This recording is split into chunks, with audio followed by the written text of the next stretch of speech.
Abonnez-vous sur votre chaîne OSR Monde et activez la cloche pour ne rater aucune de nos prochaines vidéos. Il n'est pas capable de faire ça. Ousmane Sonko du def loolu parce que wama shahidna illa bima alimna nit da ngay seede ci nit li nga xam nit ku dul juum nag ci àdduna amut mais am na yoo xamante ni dafa am ay nit yoo xam ne xalaatuñu ko def ci seen àdduna soo leen xoolee rek da nga koy xam Ousmane Sonko doful dina jàpp ko léegi nag ñu foogoon ne ñoom suñu defee seen complot boobu noonu dañuy gaaw rek jël ko patamee ko def ko comme ni ñu defoon ñeneen ñi yóbbu gendarmerie jox procureur après procureur dóor ko mandat de dépôt après ubbi instruction jox ko juge d'instruction bi mu ubbi instruction su ko defee nag ñu ne le leader de l'opposition sénégalaise a été arrêté pour viol bu ko defee foofu lañ koy téye def ci lu leen neex lever immunité parlementaire am ca biir kaso ga nag comme ni ñu defoon Khalifa Sall xam nga Khalifa Sall dañoo lever immunité parlementaire am ci biir kaso bi ñii amuñ lu ñuy jomb amuñ lu ñuy rus maanaam suñuy def seen yu ñaaw yi nii nu mu gën a saltee lañ koy defee quoi am na ñoo xamante ni kenn mënu leen a fexeel gis nga booy fexeel nit dafay fekk yàlla ànd ci encore une fois moo tax man ragaluma man j'ai peur de personne man du ma tooñ nag quoi parce que dama gëm yàlla dama jàpp ne lépp loo ma bëgg a def rek day fekk yàlla ànd ci waaw d'habitude sax damay faral di wax gars yi ne leen man ku ma menacé woon de mort sax dama boo jaaree fii ma rey la dama ma jaar fa parce que man nga ma bëgg a rey fekk yàlla àndu ci yow sax avant may romb nga dee président Olusegun Obasanjo bu Nigéria defe naa ne yéen ñëpp xam ngeen ko Obasanjo bu Nigéria dafa nekkoon ci opposition bi moo nijaayu Umaru Yar'Adua tamit nekkoon na président Nigéria mais dafa gàtt fan yàggul ci pouvoir bi après Goodluck Jonathan moom moo ko remplacé parce que moo nekkoon vice président bi quoi gis ngeen Obasanjo boobu noonu Sani Abacha daf ko condamné woon à mort di koy waaj a tëj di ko waaj a rey ba jàppal ko bés avant bés bi di ñëw Sani Abacha dee avant bés bi di ñëw Sani Abacha mu bëggoon na rey Obasanjo dee après Obasanjo génn ci kaso bi nekk président de la république kon yàlla boo ko wóoloo gëm ko rek da ngay nekk ci jàmm parce que ñàkk wóolu yàlla croyant amu ci sax droit yow boo xasee ba ne yow croyant nga gëm nga yàlla rek da nga koy wóolu yàlla da nga koy gëm ba pare wóolu ko Obasanjo dañ ko tëj ci kaso bi di ko waaj a rey parce que opposant wu Abacha la woon sonal Abacha tëj ko am lu mu ko jiiñ condamné ko à mort jàppal ko jour pour rey ko avant jour ba di jot mu dee ñu génnee ko ci kaso bi mu ñëw nekk président de la république moo tax ma ne leen Ousmane Sonko bu waree nekk président kenn mënu ci tus Macky Sall ak ñu mu àndal ak ñëpp tus mënuñ ko ci waaye damay faral di wax ne ñun Ablaye Wade daf ñoo xaw a tooñ quoi président Ablaye Wade parce que ñun lii yëpp buñ ko xamoon wallahi dinañ wax Ablaye Wade mu éliminer Macky Sall ci élection 2012 yi mu bañ a bokk quoi parce que Macky Sall nekk président yam ñun daf ñoo indil fitna quoi Sénégal daf ñu indil fitna ba pare jikko baadoolo bi muy wane ci régime am dafa jéggi dayo quoi dafa jéggi dayo mais yow un président de la république yow yaa ngi ñëw fekk Sénégal nit ñi xeex démocratie ba démocratie taxaw Ablaye Wade ñu tëj ko ci kaso mu xeex ci ñoom Cheikh Anta Diop xeex ci ñoom Omar Blondin Diop xeex ci ñoom Landing Savané ñoom Bathily ay ñoom Mamadou Diop Decroix ak paa bi génn àdduna nu mu tuddati Amath Dansokho ñooñu ñëpp xeex ba démocratie taxaw yu bëri yu amutoon ñu toog waxtaan consensus am ay protocole ñu toog waxtaanee ko juboo ba yu bëri am démocratie bi taxaw Macky Sall ñëw démocratie boobu tax Ablaye Wade alternance am en 2000 ñu fal Ablaye Wade Macky Sall nekk ca directeur général Petrosen nekk ca ministre des mines nekk ca ministre de l'intérieur nekk ca premier ministre ba assemblée nationale mais démocratie bi gars yi xeex loolu moo indi alternance bi. Abdou Diouf ñu gagné ko mu Ablaye Wade félicité ko te bu ko neexoon mënoon na bañ comme yeneen président africain yi ñuy def ñuy def ñu am ay crise électorale jàppal bàyyil ay guerre civile ak yooyu yëpp mënoon na fa am parce que am na ay Centre Afrique am na ay Côte d'Ivoire am ay Libéria yeeg fu ne. kon moom baa doole gi mu nekk moo tax mu ñëw indi fi loo xamante ni kenn mënu kaa comprendre maanaam mooy ne moom nekk na président ba pare may nañ ko jàmm mu nekk président présenté wu ci élection yi nekk président élection 2012 yi ñu fal la léegi nag ñi nga ñëw toog yow ne yow jàmm du am di semer la terreur di terroriser nit ñi yaag ñi nga àndal ne jàmm du fi am ne opposant du fi am di delloo ginnaaw démocratie sénégalaise bi nga xamante ni nit ñi dañ koo xeex ñu bëri dee ci 2011 rek Mamadou Diop moom Macky Sall mii ñoo àndoon di xeex. Macky Sall victime injustice la parce que dañ ko jaay doole poussé ko à la sortie poussé ko à la démission mu démissionné Assemblée nationale démissionné ci parti bi créé son propre parti dem à la conquête du pouvoir sénégalais yi wóolu ko jox ko nguur gi. bu neexoon Ablaye Wade man na ko jiiñ benn affaire taxal ko wala deal bu ñuy jéem a teg Ousmane Sonko nii ñu teg ko mu jàll parce que jamono jooju réseaux sociaux yi melul woon nii de comme Ousmane Sonko réseaux sociaux yi nu mu mel nii tey ba nit ñi di ko jàppale temps yooyu melul woon nii Ablaye Wade mënoon na ko gaaw patamee ko taf dugal kaso tëj ba élection yi passé mu soog kaa ubbi gënoon du nekk président te pourtant Ablaye Wade aka amoon ay motifs yu mu jàppee woon Macky Sall motif yu bëree bëri Macky Sall def na fi appel à l'insurrection def na ko fi nee na Ablaye Wade dañ koy dem fekk ci palais ba génnee ko moom wax na ko lancé appel te daf ko wax mu leer nañ loolu mënoon nañ ko cee jàpp xaalis bi mu yore ay milliards te liggéeyam mayu ko salaire am mayu ko loolu mënoon nañ ko cee jàpp te jàppuñ ko.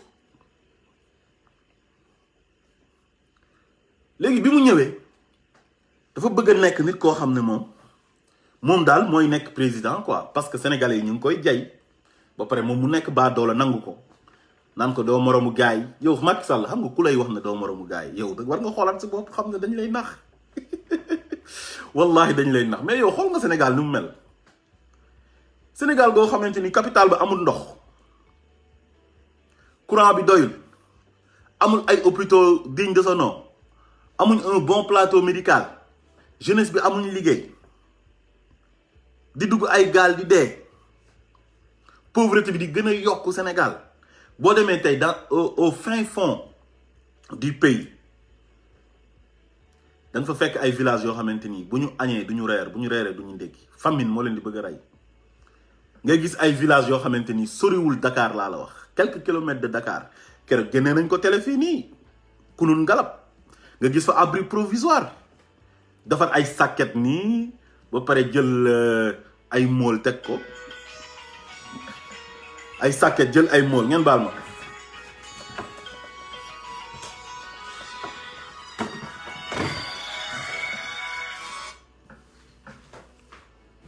jël ay mool teg ko abri provisoire à quelques kilomètres de Dakar même pas 10 kilomètres de Dakar abri provisoire même pas 10 kilomètres de la capitale sénégalaise ba pare nit ñi toog di la jaay naan la lu mu fi def kenn def ko nga koy gëm quoi su fekkee ay defar tali la defar tali mooy lan defar tali man su ma defoon président sax mën naa defar tali xaalis réew mu nekk am na xaalis di xanaa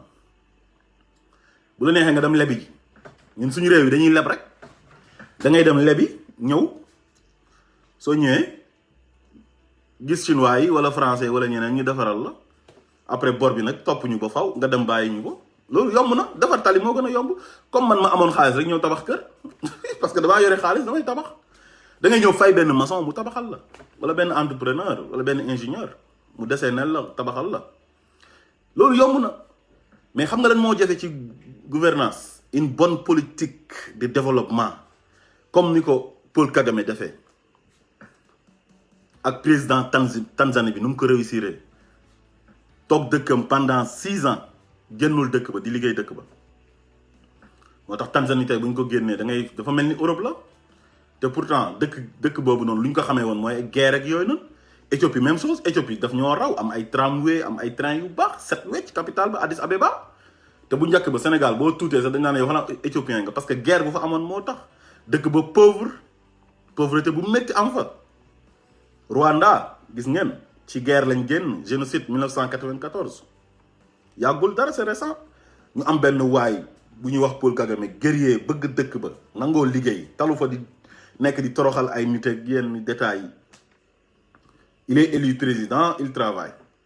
Voilà. Si vous fallait président de la République, vous avez liggéey. Voilà. Kon motax ñi lay gëmlo nan la do moromu gaay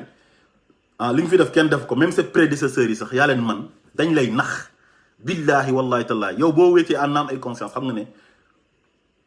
manam sa defo fi dara rien tous motax dañoo bëgg nga gaaw paré sa ñaari mandat yi bii mooy dernier bi deuxième et dernier mandat xam nga abale après keneen ñëw doxal te keneen kooku Ousmane Sonko la nit ñi gis ñëpp Ousmane Sonko lañ gis léegi nag ngeen taxaw nag ne di ngeen ko liquider pour 2024 nga xam ne benn opposant bu crédible du fi des Ousmane Sonko rek moo leen sonal parce que moom lañ gis ne nit ñi dañ ko bëgg jeunesse bi Ousmane Sonko jaral leen lu nekk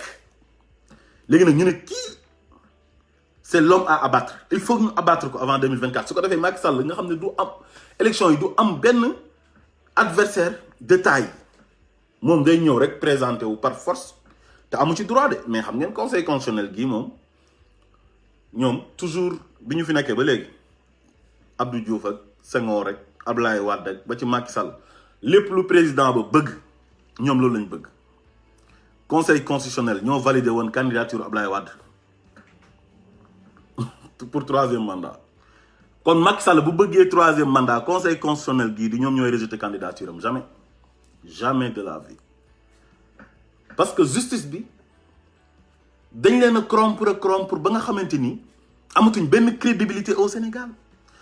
parce que kuñ ci def tey jii président tribunal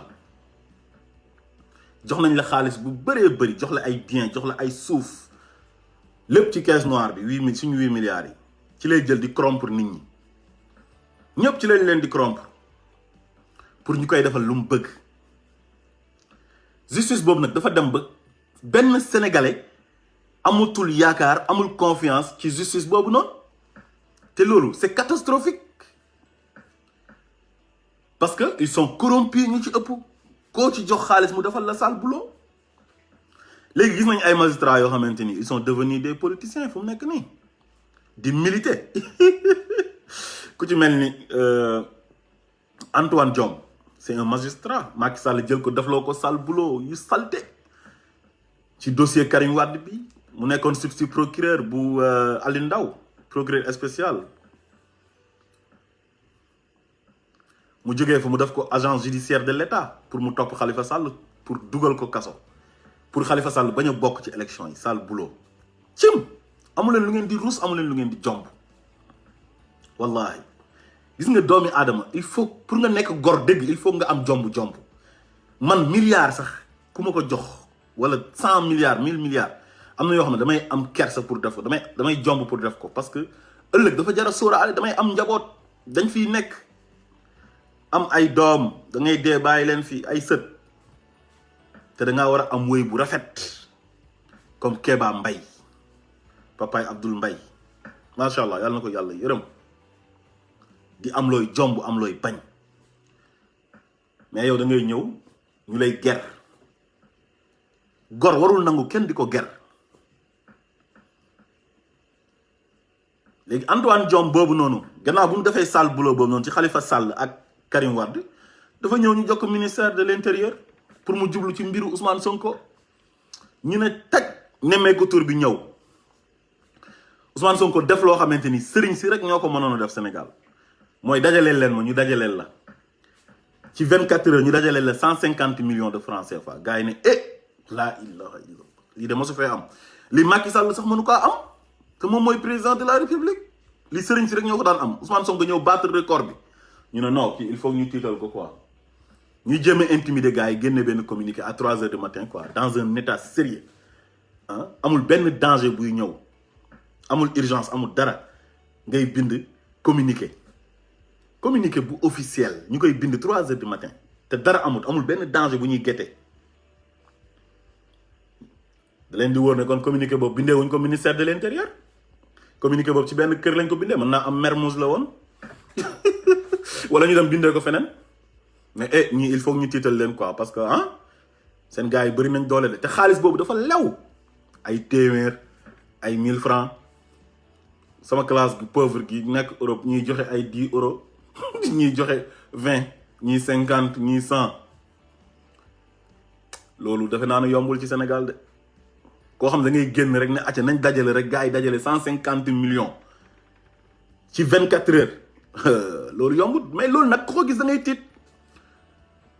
waaye nag su fekkee ne dangaa nekk garmi nekk gor am élégance nekk un vrai républicain wala un vrai démocrate da nga koy accepter malheureusement loolu nekkul ci Macky Sall ak ñi mu àndal amuñ élégance boobu ku noonu dañuy nangu gis nga nangu dafa neex yàlla may nit dara nga accepter ko dafa neex Serigne Touba Mame Mor Diarra moo ko mag te pourtant dafa nangul rakkam Serigne Touba li ko yàlla may mais loolu lan lay wàññi te ñoo bokk ndey ak baay te d'habitude dañ daan wax sax ku mag mooy jiitu Baye Niass am na ku mu bokkal ndey ak baay ku tudd Mame Mahmoud moo Baye Niass ñoo bokk ndey ak baay mooy magu Baye Niass dafa nangul Baye li ko yàlla may ñëw nekk taalibeem mais am lan la ko wàññiwu ko dara au contraire dara ji day yokk su yàlla mayee nit nga nangu li ko yàlla may mais yow doo sonn sa xol du jeex mooy li olof di wax ne ku nangu lu yàlla dogal doo sonn sa xol du jeex ku bañ lu yàlla dogal di nga sonn nag sa xol di jeex toujours am leen élégance soyez des républicains Sénégal c'est une république du Sénégal la ñuy wax mooy lu ñëpp bokk ñu installé fa une démocratie boobu man mii tey xam naa ne dafa dellu ginnaaw ma gis Ousmane Sonko déglu discours am gis sama bopp ci moom ne li ñu bëgg bu faloo dinañu ko defal mooy lan mooy boo faloo doo jël mbir mi daf ko sa yëfu bopp daf ko comme dynastie Faye Sall bii di am ni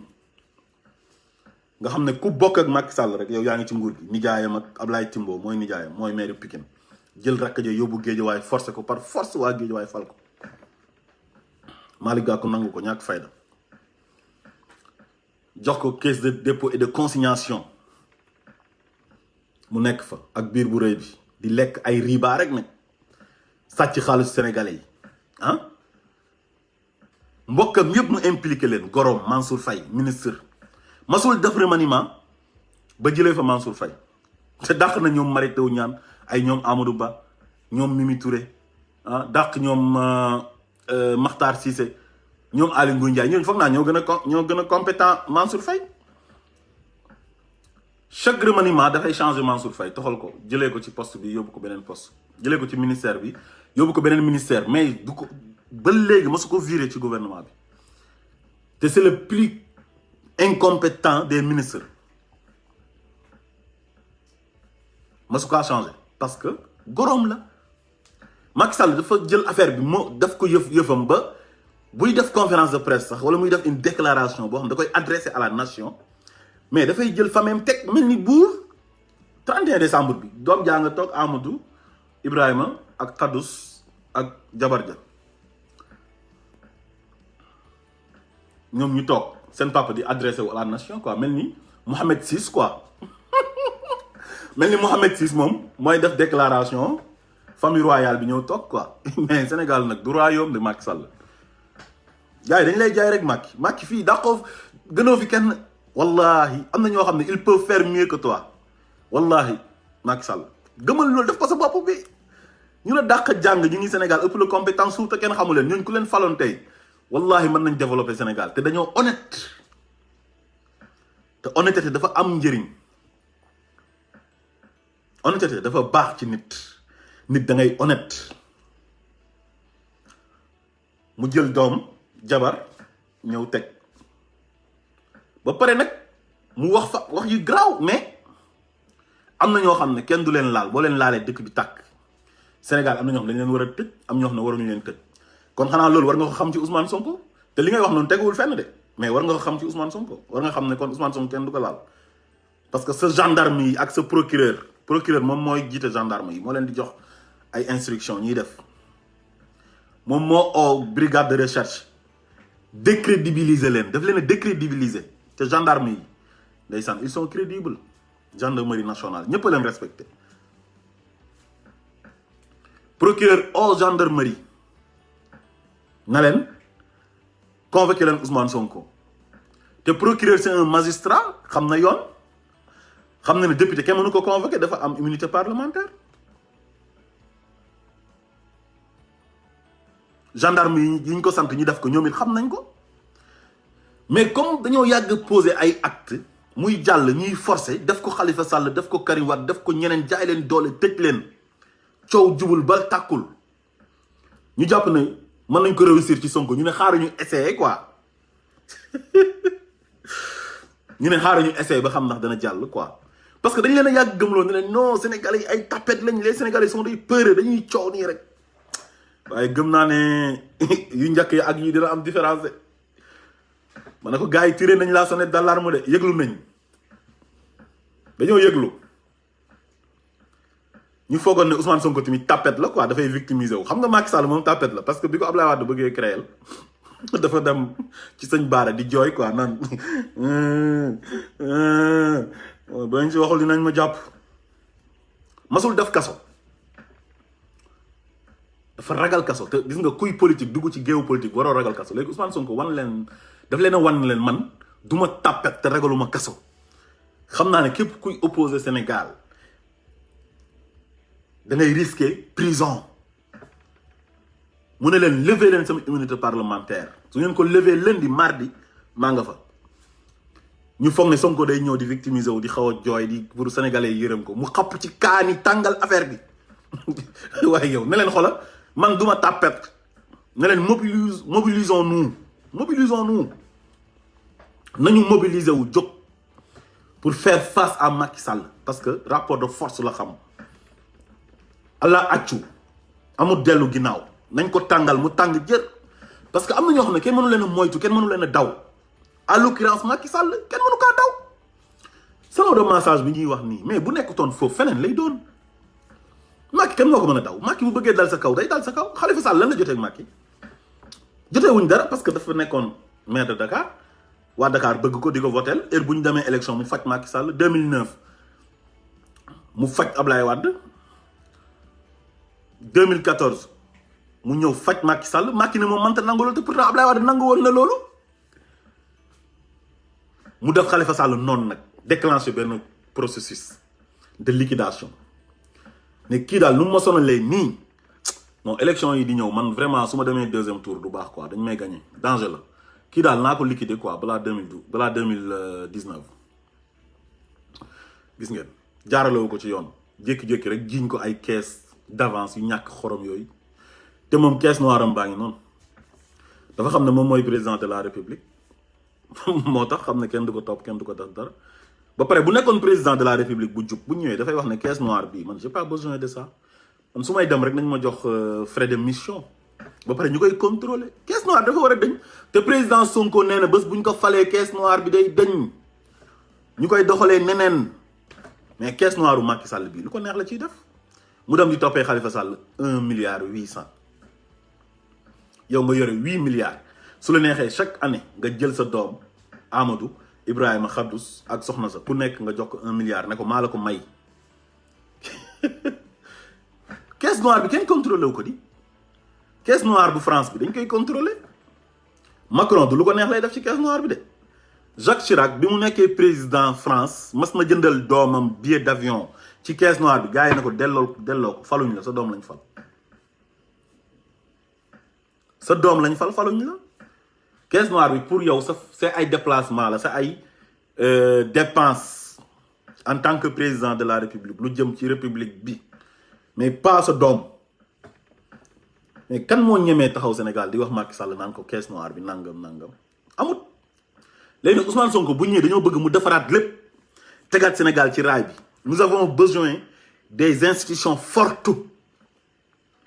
loolu lañ bëgg loolu la ñu Barack Obama waxoon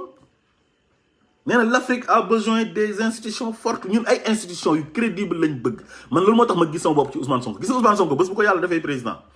wallahi li ma bëgg ci moom changement bi ma bëgg Sénégal am ko ci wàllu institution wàllu bonne gouvernance ah wàllu transparence dama koy bàyyi su ko defut comme ni ma taxawee nii di clash Macky Sall nii noonu laay defaat jëlaat position di ko clash di dal ci kawam ne ko lu ñu waxoon defoo ko billahi Sénégal pour mu baax il faut que ñu def ko suñ projet ñun ñëpp mu nekk responsabilité individuelle kenn ku nekk nga def ko sa responsabilité bopp ne réew mi dafa war a baax dafa war a dem Ousmane Sonko tey bu ko yàlla defoon président de la République maay njëkk a génn ne ko démissionnel à la tête du parti parce que tu ne peux pas être au four et au moulin manoo nekk ci machine wàll bi ba pare nekk ci four bi mënta nekk un président dafa war a tëddee njaaxaan naay nekk le président de tous les Sénégalais boo nekkee ci parti yaa ngi far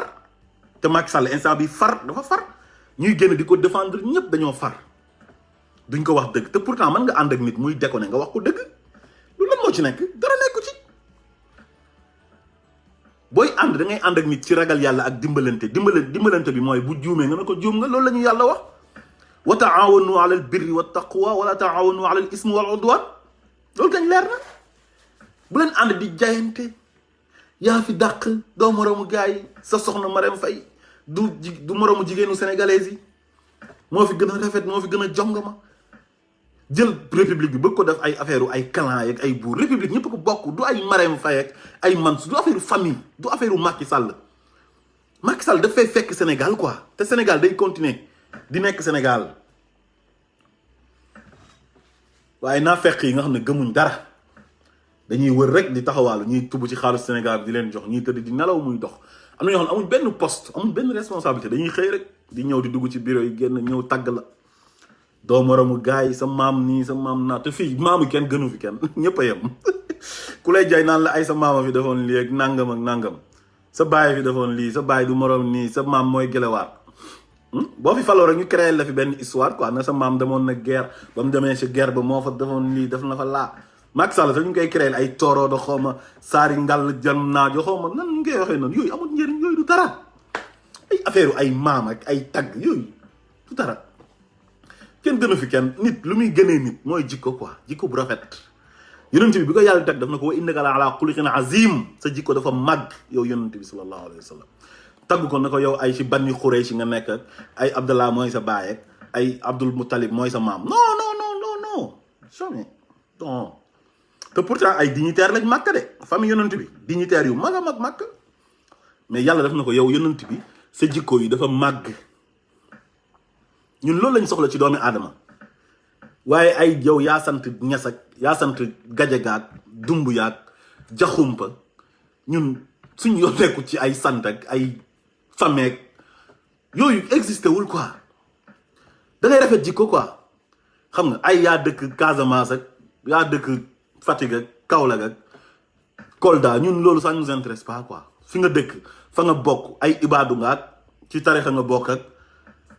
yooyu ça nous intéresse pas yooyu moo yàq Sénégal ay affaire inégalité di jël nit ñi di gënale xam nga ñi la doon saaga démb di la xas xeb la boo nekkee dara ñoom ñooy ñëw di la tàgg